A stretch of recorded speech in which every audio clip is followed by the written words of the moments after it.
case briefs, and so much more. LSData's got what you're looking for.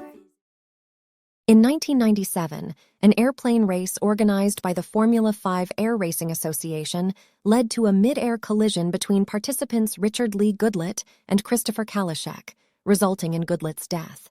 Kalishek was found partially liable for the accident, and the case centered around the application of the New York doctrine of primary assumption of risk, which determines a defendant's duty of care in cases involving inherently risky sports or recreational activities. The association had warned pilots of the potential dangers of air racing, and Goodlett, an experienced participant, was aware of the risks involved.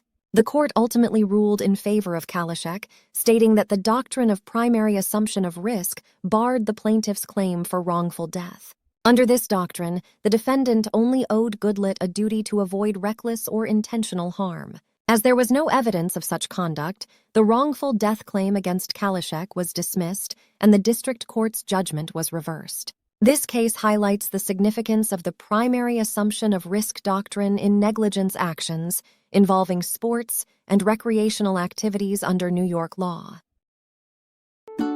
Case briefs, and so much more. LSData's got what you're looking for. Visit lsd.law, elevate your mind. Leave the stress of class.